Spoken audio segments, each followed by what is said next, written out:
Have you ever wanted an inexpensive meal that is also filling and very healthy for you?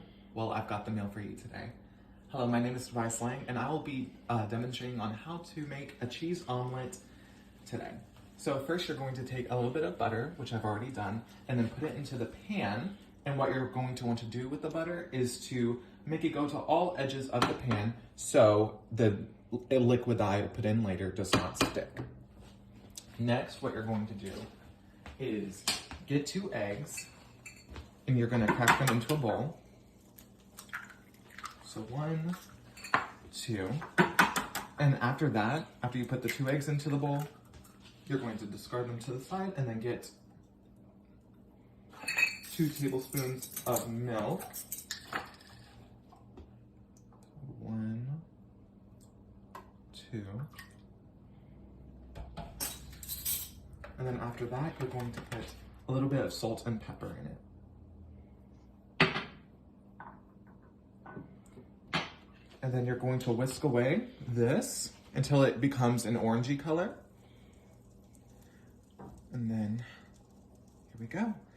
So, did you know that I'd say a dozen of eggs cost about $1.40 at the store, while let's say a fast food joint with the smallest meal that you could possibly get is about $5.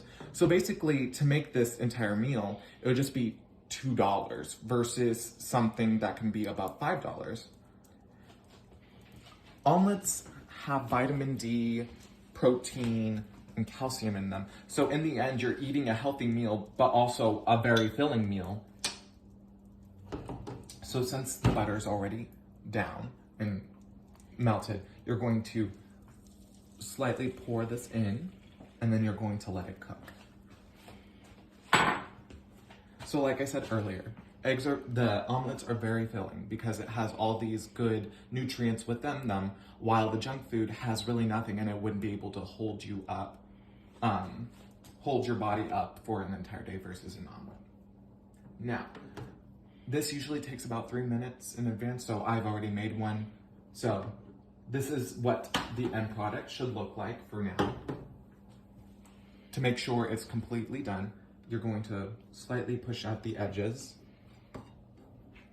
And since it is, you're going to put your spatula underneath the middle. But before I do that, you're going to get cheddar cheese. And what I do with the cheddar cheese is I usually always put it on like one of the sides because it's an easier flip for me. But you can put as much as you want on it. Now, you're going to put your spatula in the middle of the egg, and then that's how you're gonna make your flip. And then you push it back to middle. And then you're going to let it cook for a bit. And the reason why we do the flip is so that the cheddar cheese can cook. And so it's going to be cooking for a little bit, but other than that, we're just going to wait for a little bit. But in the end product, a lot of people either want their eggs to be very dark or very light. For the purpose of this video, I'm going to be doing it lighter because that's how I prefer it. So, usually it looks a little bit darker by now. So what you would do is take your spatula underneath again and flip it. But due to it being a little bit not ready for that, I'd flip it and then you would put it onto your plate and just present it like that. So with these new steps on how to make a cheese omelet, you can now have a very healthy and a very fulfilling meal. Thank you.